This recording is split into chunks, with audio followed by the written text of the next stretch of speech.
We're going to wait just a moment or two. Still a few making their way in. Is the light bright enough down here to see so we don't have to be up? Is that okay? All right, good.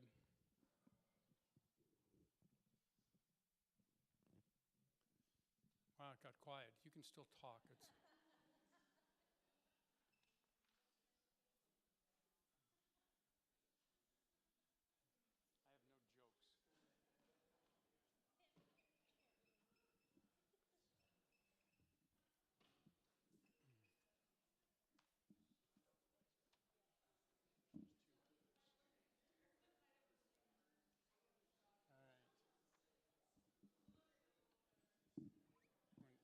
jokes. All right. We're going to do stereo? No.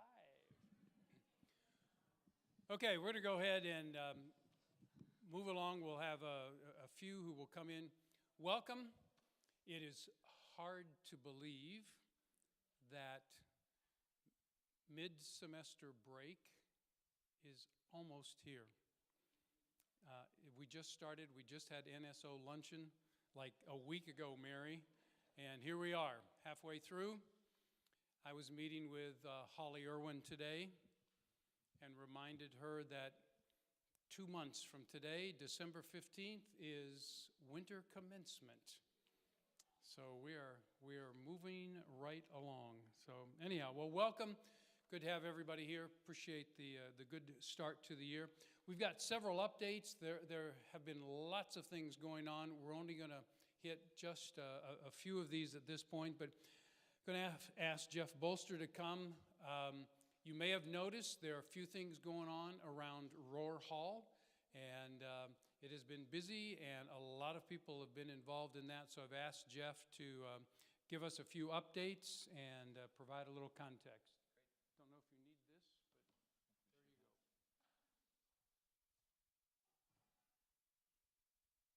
All right. So hi, good to see you. A little update on Rohr. There's been a lot of activity in there. I was new to the job, came on in July, and so had some catching up to do. So really 2 things I want to share with you. One is, as I came onto the project, people began to ask me questions about things that I had no idea about.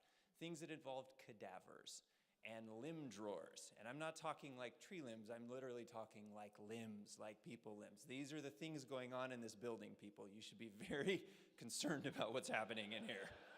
Okay? So I'm looking around the room wondering, why are they asking me these questions, right? And begin to realize that through a series of processes, our end users, our good faculty that work in this building, had kind of been marginalized from the process. I don't think anybody did it on purpose. I think in just kind of the rush of construction, this is what began to happen. So one of the best things that I did was to call up Maria Zach and her good friend Greg Crow, and they entered into this project. And I want to tell you that the progress that we are on, which is very good, we are on schedule and under budget, and looking to begin to occupy this building in the spring, would not have happened without the good work of Maria Zach and Greg Crow. And so if you see them, please just join me in thanking them for representing all of the faculty that will be working in this building and all of the students, and answering questions about cadavers and taxidermy. There's a snorkel involved at some point. I don't know how that works, but there's a lot of really, really cool stuff that's going to happen in this building. We've got some pictures here so that you can see. This is kind of the scaffolding going up for the painting that will happen. Some really working here for you. Ooh, you like that? You're flooring people, or millwork, as they like to call this part, which is the cabinet there. This is a pretty cool thing we've been working on. This is where the greenhouse is going to go right here, and so there'll be a cool opportunity for our students to work in a greenhouse there.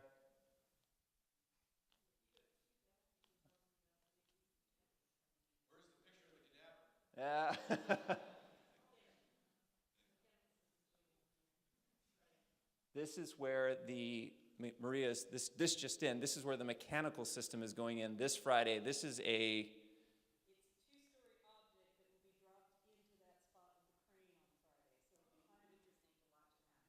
So I get to send another crane email to the campus on Friday, which is becoming one of my main responsibilities. Okay? So, there you go. Thank you so much. Thanks, Jeff. We will be finished and in that for spring semester. The lovely faculty office trailers and very exquisite restroom facilities will all be gone, and we'll get the parking lot back. So anyhow, we've had a great enrollment this year. Terrific work that has been done in our adult degree completion programs, in our graduate programs, record enrollments there, and we continue to work as courses are starting. I asked Scott just to give us a little fall enrollment picture for the traditional undergrad program and the work that has gone into that. So Scott, come on up and give us a few highlights. Oh yeah, thank you. Thank you very much. Good afternoon, everyone. As if Jeff's presentation was not scintillating enough, we have data. So I love data. You don't love data? Point it up. Look at there. IR, a doctoral attainee. You can see that our traditional undergrad enrollment did eclipse our target of 2,700 just by a hair there. And our non-traditional undergrad enrollment is almost at 500, 493. So the total there is just under 3,200. So it's been a great start and a great fall for those programs. You can see our diversity continues to climb a bit.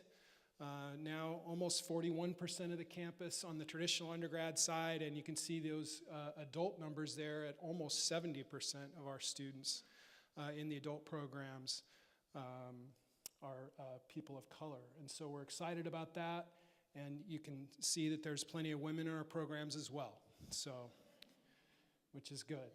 In the graduate population, our census is not quite done yet, but just in about 10 days or so, we'll have the census for the grad programs, and we expect that enrollment will come in right around 1,435, so just under 4,700 students here, all told at the institution, so we're excited about that. Retention continues to be one of the things we're really focused on in the traditional place, and that's a role for everyone on campus. All of us have a stake in seeing our students who join us, at whatever point they join us, be able to walk across that platform in the Greek amphitheater and receive their diplomas. So thank you for the efforts that you make every day to greet students, to be invested in students' lives. It does make a difference. Thank you very much. Thank you.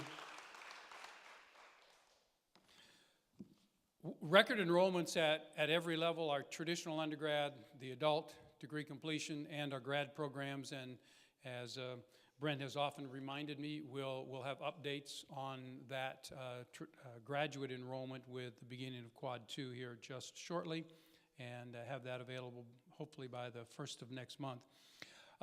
Couple more updates. Going to ask, we have a very unique project that has been in the works for a long time, and Maria Zach has been giving leadership to that, and I have down on my notes that Carrie and Maria are going to duo this little presentation, but it's a piece that we're going to be using throughout the campus, and ask them to come and give us a little overview on the vocation reader.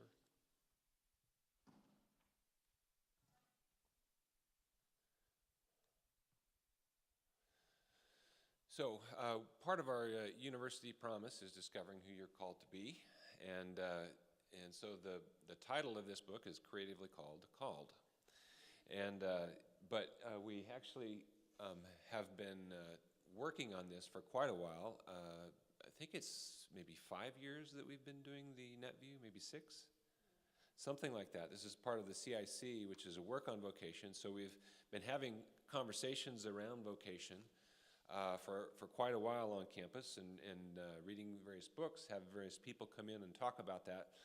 But one of the things that we wanted to do as part of the strategic plan was to come up with what we mean by this term vocation here at Point Loma. And so we had a task force that was working for about a year and a half, trying to figure out, what are some good readings that are out there that we could put together and form a reader that we could use across campus for either in a classroom or with donors or with faculty staff discussions.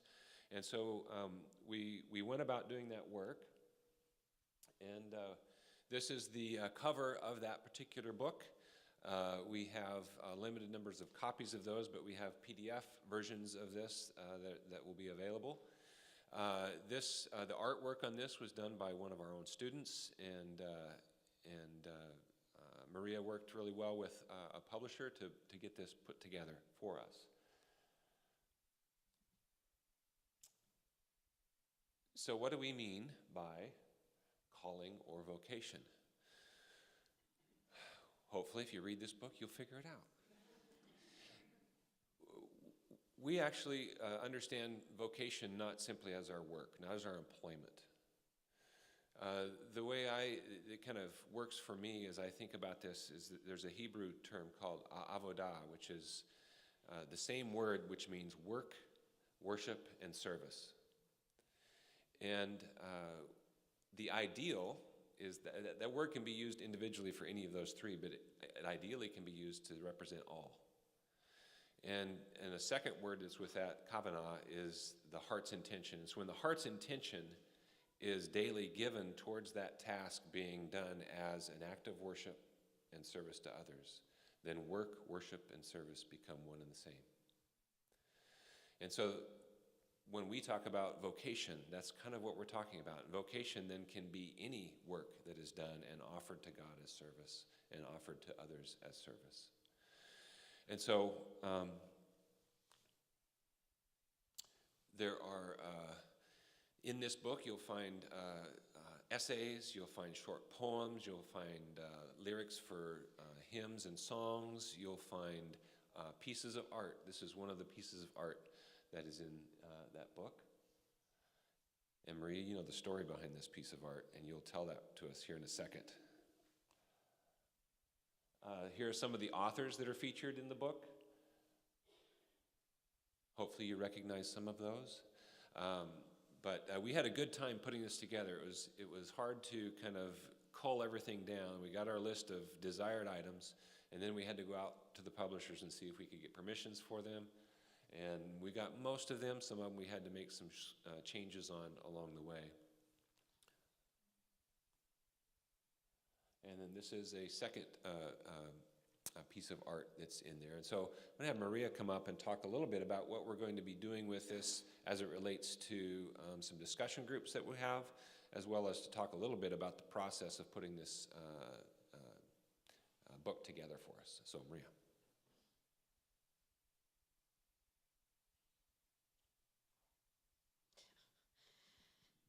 Gee, one of us is not as tall as the others of us.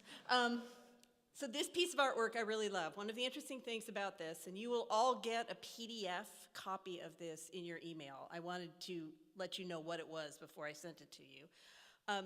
This piece of artwork is by Shepard Fairey. That name may or may not mean anything to you, but let me describe another piece of his work to you. President Obama, whose face was in two colors. Okay, that's also a piece of work by Shepard Fairey. All of the artwork in this book, except for one piece, is contemporary art, and what's really interesting is we got permission from all of these living artists to use their work in this way. So it's really fun. There's some interesting art that you won't have seen. I thought the process was really interesting in working on. We had faculty and staff kind of pull together and try to think about what are interesting pieces to help us think about this idea of calling. There's no easy way to say, what does Point Loma mean by this? We don't have a catchy phrase, a single sentence, but it's really the ability to say, if you really want to know what we mean, read this. It's got poetry in it, it's got prose, it's got all kinds of things in it. The other idea was to try to hit people where their ways of knowing come from. So artwork may not do anything for you, and it may be some theological treatise that does it for you. Poetry may be your way in, and it's got all of that in it. So you will get a copy of this in PDF from me. It will go to all staff. We have permission from all of the people that we are using pieces, so we did all this copyright process, insane. My department assistant spent 6 months wrestling with people over copyrights. But we have the ability to give a PDF copy of this to every single staff member for 5 years. So this is the ability kind of to help people say, this is what life is like at Point Loma. This is kind of what we're thinking about when we talk about calling. A grant actually from NetView from the CIC funded this work. And then in the spring, once I hopefully get rid of my Bob Builder hard hat, I'm gonna put together, I actually have my hard hat here because I came straight from the building site. We're gonna put together reading groups, faculty and staff, to kind of read this together and think about different pieces of it and how it works in our community life and how it works in our life with students.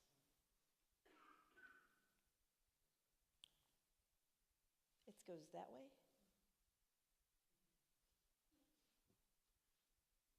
Really?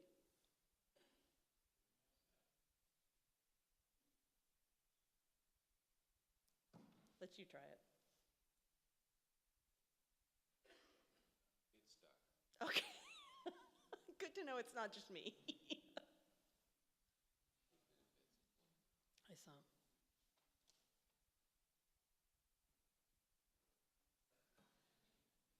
Is it off? Is it?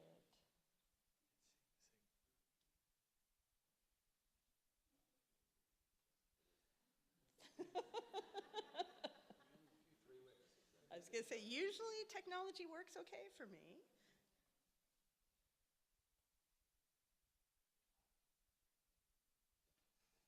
No, he's not gonna be able to advance it.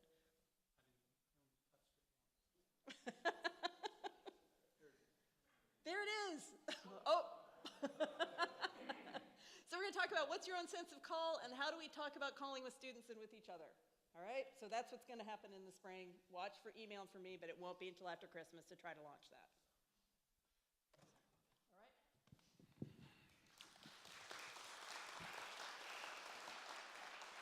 All right. We may own the future, we just can't figure out technology, so. All right, we're about halfway through.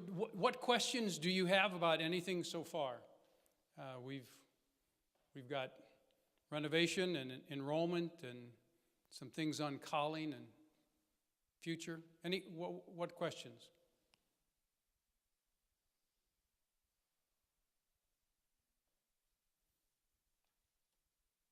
Wow.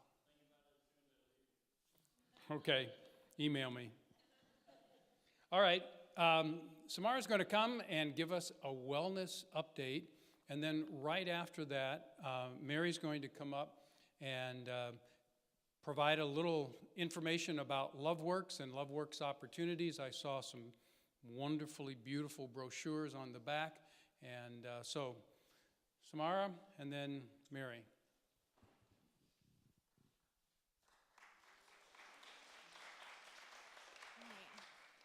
Everybody. We're going to get started first with a Smart Dollar update. If you haven't checked out Smart Dollar yet, it's our financial component of the wellness program, and it allows you to set goals and achieve your financial goals. So we have some really cool, some really great numbers here on the screen for you today. So when we all first started this and launched it in March, if you signed up, you would have filled out a survey at the beginning. And since then, we've had 19 participants complete surveys. And this is where they are at so far, just those 19 people that actually completed the progress survey.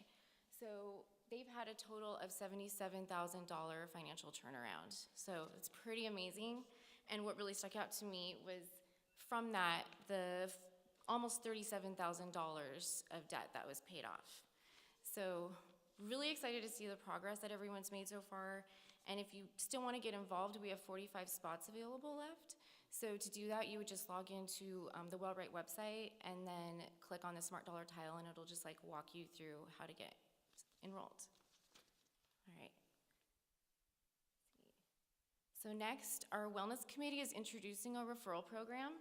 So how many of you know a benefit eligible employee on campus who just says, I don't have enough time, or I just haven't gotten around to it yet? So I have personally talked to a couple people in the past month who have said that to me. So now is the time to get involved, and we're providing an incentive to both of you.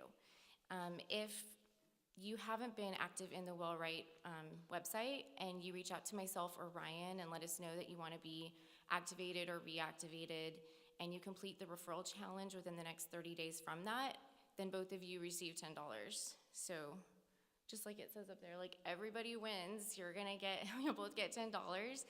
And we just really want to encourage participation in the wellness program, and we think that once you get signed up, you'll see how easy it is and how you can customize it to fit you and your own needs. And then the mobile health vehicle is coming back to campus next month. Kaiser will be bringing it in again, and the point of that is to have your biometric screenings. So if you haven't done that yet with your doctor, it's going to be some really great information for you to have, and then you can also get points by doing that. We only have 50 spots, and the spots go pretty quick. So I will be sending out a link later on this week for you to sign up. So if you see that and you're interested, I would highly encourage you to do it as soon as you see it.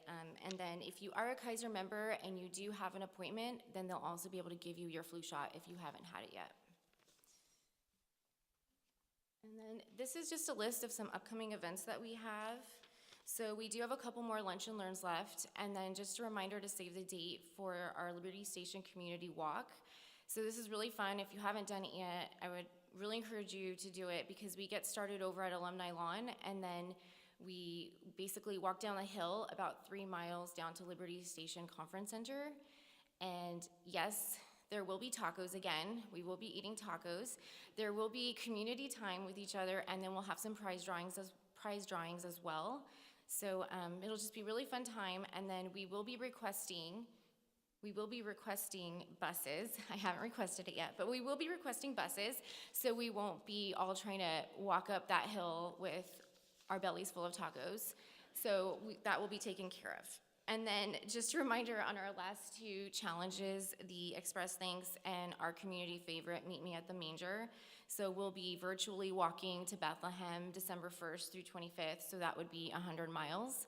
Super popular, so mark your calendar for that. And then my last slide, just remember to finish strong. We only need 2 required challenges in order to redeem points, and we still have 4.5 months left out of our benefit and wellness plan year. So one challenge is just filling out that 15-minute survey online. That's very easy, and then just making that appointment with your doctor. So making sure you get those done, and then once you do, you can start redeeming the points you already have, or if you haven't gotten started or involved yet, you can redeem new points from now through February 28th. So don't forget. Thank you.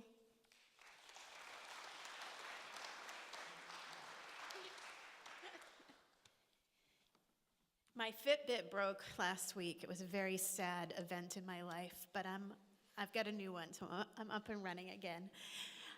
But, you know, you don't want to walk at all if you don't get points, right?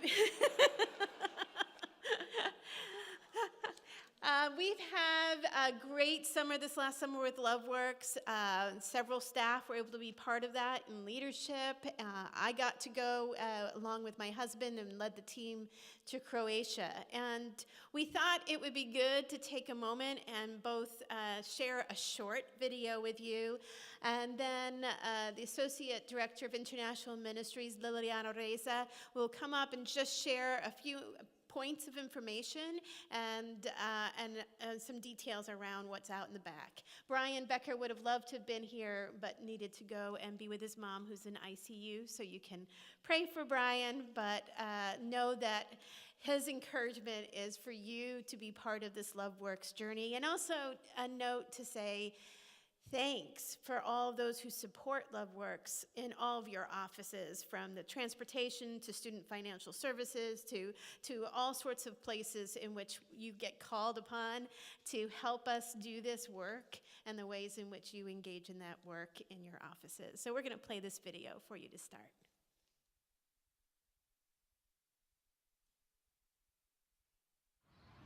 Been doing a little reflecting This was a pretty shocking experience to just see how different two communities can be that are so close to each other.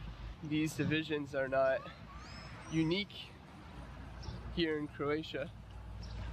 It's eye-opening to recognize, having come halfway across the world, this work that we're able to do here also needs to be done in our own cities. So LoveWorks is a missions program through the university that sends students and leaders to countries around the world to go where we are invited, because our mission is to go and partake in the ministry that God is already doing. After receiving so much and being poured into so much these last 4 years at Point Loma, I wanted to give back in some way. So this year I decided to join a LoveWorks team. I just really wanted to experience a different culture, to experience something new. My sister, she went on a LoveWorks trip to Ghana, and her life was radically changed. I wasn't able to comprehend what she was talking about, and so I knew that this trip would give me a better perspective on what she wanted me to understand. We came in yesterday and had an amazing welcome. Everyone is so inviting and so welcoming. I don't think any of us have really experienced hospitality like we've been shown. Even though we have so many differences, we also found that in so many ways, we are just the same. Even with the language barrier, the universal smile out here can go so far. Where are we going? Where aren't we going is the real question. And that's what LoveWorks is all about anyway, just going with the flow. The past 2 days we've been working with the Roma people, which are descendants of gypsies. They're kind of the ultimate other in this country. Puerto Rico is still in the recovery stages after Hurricane Maria. So a lot of our ministry was going into local communities and to really just do whatever they wanted us to do. This morning we went to a school where there is a high prevalence of HIV and AIDS among some of the students. I was really struck by the severity of the situation. It's hard to put our experience into words. After every day we have a debriefing session just as a team to kind of see, where's everybody at? What are you struggling with? What's kind of burdening your heart with what we're seeing? I started thinking about how many people in the world don't have medical care and how many people need it. I just was having kind of a rough time the last few days thinking about that. Even in the U.S., there's so many people.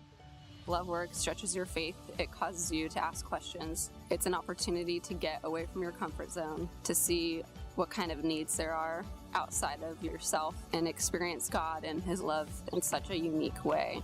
We came as a medically focused group, but quickly realized and were met with this reality that we don't have the knowledge, we don't have the medication to fix these people's problems. However, that's not why we're here. We showed up to stand with our brothers and our sisters and say, we see you and we love you because Christ has first loved us. I'm hoping this is an encouragement to all of us and that we can return with a new perspective and a new willingness to serve our world.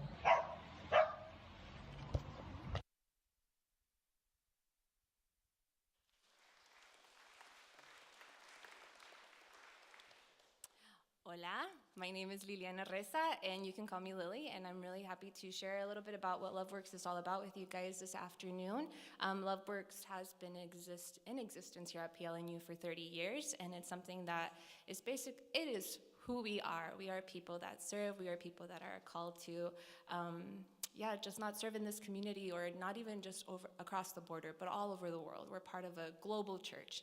And that's one of the things that we love about LoveWorks, because it exposes our students to this global family that we're a part of.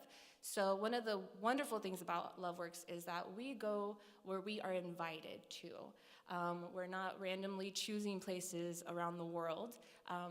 We know pastors, missionaries, organizations around the world who are inviting us to join in with what God is already doing there. And so it's not like we're creating a project. We're working alongside of stuff that's already happening naturally within the community. And that's really what LoveWorks is all about.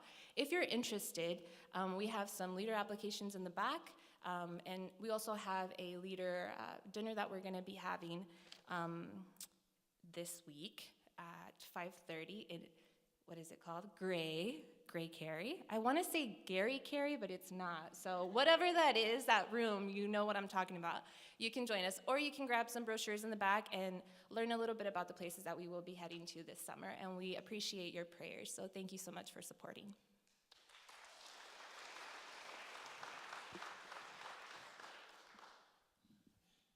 Any questions?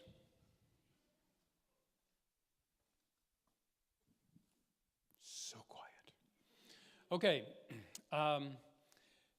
You all may remember that we've been going through a few things regarding technology. And we have the gift of Workday, but more importantly, we have the gift of Corey and Maria, who are helping us along the way as we're continuing to move forward in Workday and make these transitions. So, Corey, Maria, are you up together? All right.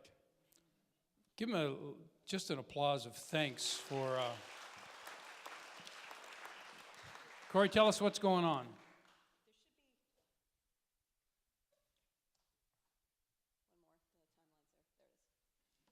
All right, if you're tired of hearing about Workday, I have bad news. We're about halfway through, so you've got about 3 more years of Workday updates for us.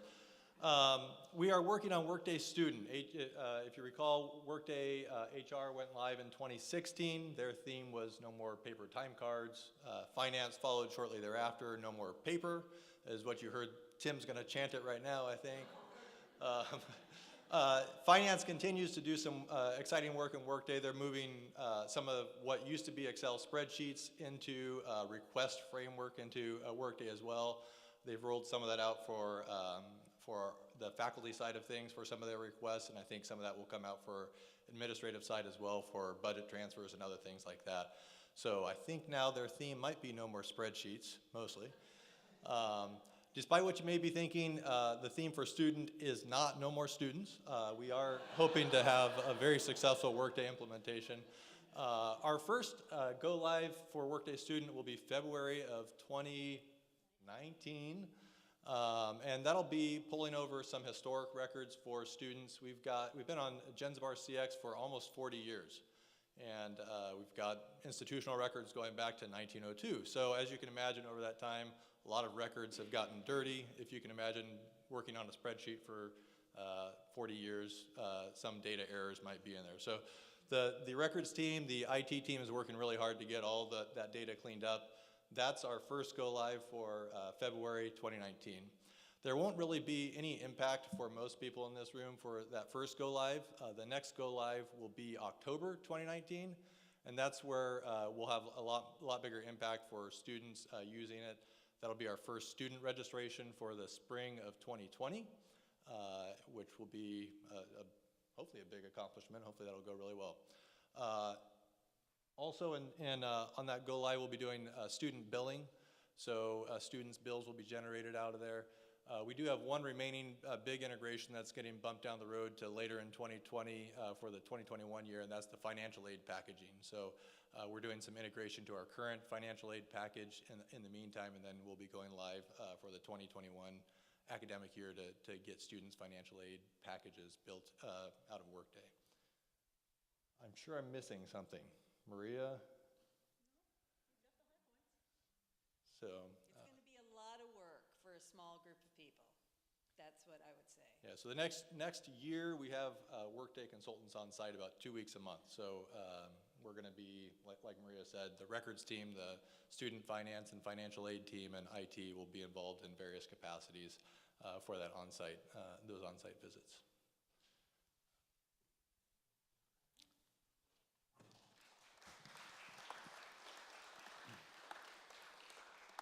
When we made this decision, the decision was to go to a system that was going to allow us to leap forward to what the future is going to be about. And moving in Workday and their global reach of what they do, it is not easy, and that brief little slide is like a billion times simpler than all that's been going on.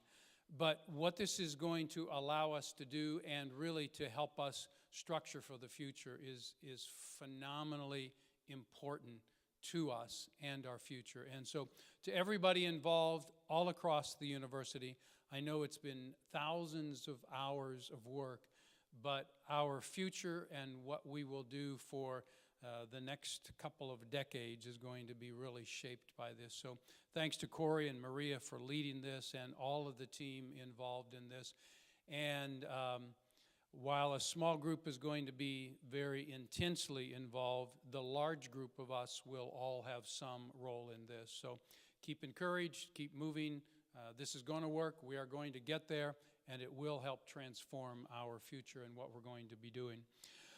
Well, I mentioned that it is almost fall break, and you may remember, if you've been around a little bit, that the Saturday of fall break is a busy day, a non-break day here. Jackie Peacock, please come.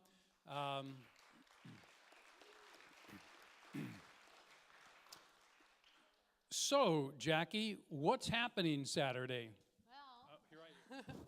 Dr. Brower and everyone, I have our Fall Festival. It's our 15th Fall Festival this year, and I am looking for a few volunteers. I normally have about 100, and I could use at least 10 more, and that'll bring me up to about 75. So it's kind of lean this year, but if you sign up to register, you get a nice shirt, and we have prizes. It's not only a shirt, it's not only the prizes, but the opportunity to be with 7,000 or 8,000 guests here on campus. You have never been anywhere in your life where so many baby strollers are in one place. It's incredible to see the welcome of the university in that time. What's the cost to attend? Free. It's all free. All free. There's no place else in town that does all free. We have people, I've talked to people who fly in from out of town to be here because of this event that they get to do with their family. So you're very humbly saying we need 10 volunteers, but if I do my math, 35 wouldn't hurt. Is that right? That would be great. It'd be nice to have some floaters just to go to those areas, because I do have people that don't show up day of, so it's nice. No. Yes, it happens. I do want to point out, if you volunteer, we do have parking available for our volunteers, so it'll ensure you get there on time. And it begins at what time? It's at 10 a.m., but I have shifts that start as early as 6:30 in the morning. But I really need some shifts from 11:30 to 2:30. 11:30 to 2:30, prime. There's a taste of Point Loma. There's food around. It's an incredible event. Please see Jackie.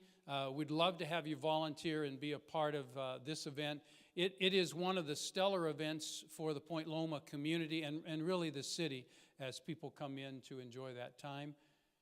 And there's just one of the many little slides, bounce houses, and there are horses and animals and petting zoos and Artisan Marketplace. We've got, 60 or 70 exhibitors that will have their booths down Calf Lane.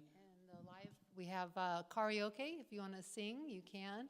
We have 2 hours of that at the Science Plaza music stage. Good. Mary Paul, are you going to karaoke? I know if Jeff Bolster and Mary Paul, they're going to be doing, yeah. There we go. All right, that'll get a crowd. All right, thanks, Jackie.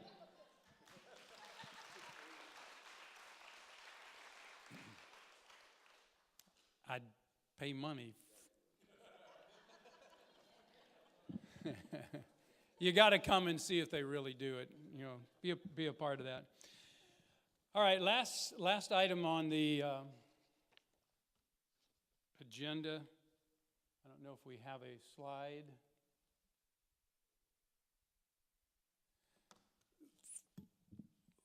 Since I've been here, I've always heard this phrase, the Point Loma way. I was on an alumni trip with a group of alums, and something happened, and somebody on that trip did something to help that person who was in distress, And another of them used, well, that's just the Point Loma way. And I've come to love and appreciate that phrase because it marks a character and a quality about what and who this community is.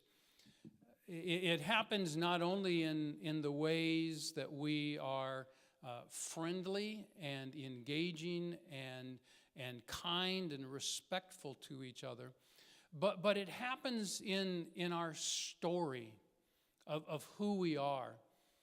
One of the things I am reminded of every time I walk by the new prayer chapel by Prescott, and I've mentioned this before, and see the 6 large stones, rocks around that olive tree, it reminds me of the 6 women who prayed us into existence back in the late 1800s when Dr. Brzee was resistant to starting a college, and those 6 ladies prayed for 5 years, and Brzee was moved to begin what is now this place.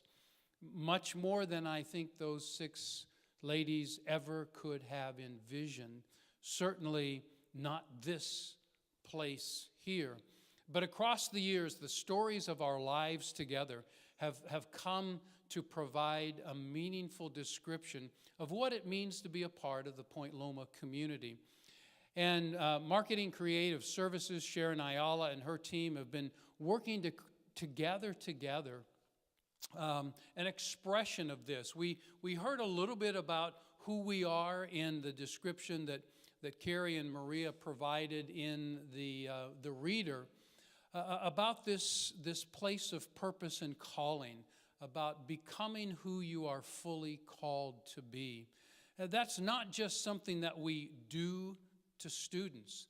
This is a place that we are called to become in our work with students, in our work and relationships with others. And so our marketing team has a booklet that we're going to pass out here in just a moment. But these are collections of stories from us about this place, and stories that help to provide what it means for us to be a place of Christian higher education, a learning community that in our teaching and our shaping and our sending of students, we also are taught and we grow and develop.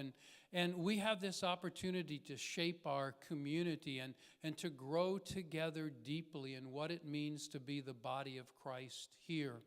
And we're deployed. LoveWorks is a way that happens, but there are thousands of other ways that we serve and care and make a difference. And so some of those stories that we've shared are in there. One of the things I'm reminded of is just this sacred trust. We are stewards of this place for the moments that we are here.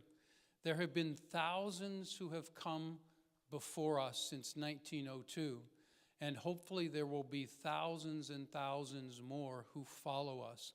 And the piece of art that there are no jobs, no small jobs. There are no unimportant jobs. There's nothing here that doesn't help to contribute to the whole.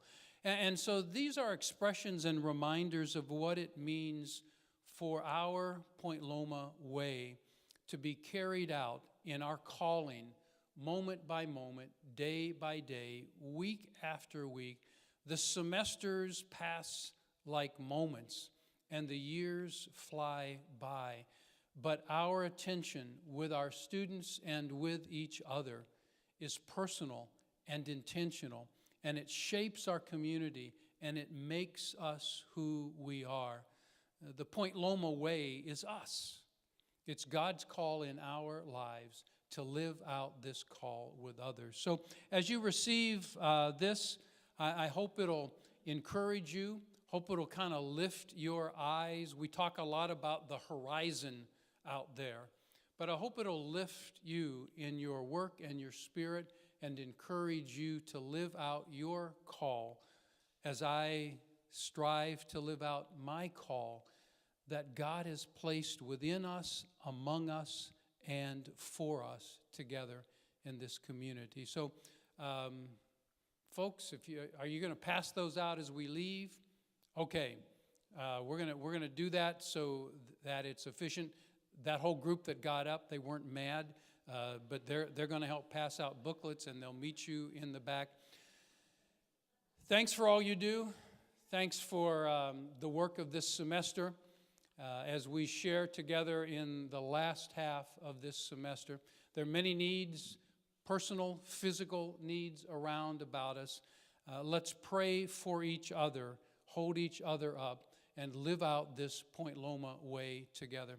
God bless you. Thank you. Look forward to these times as we move toward another commencement in December and our Christmas season that we'll celebrate together. Have a great afternoon. Thanks.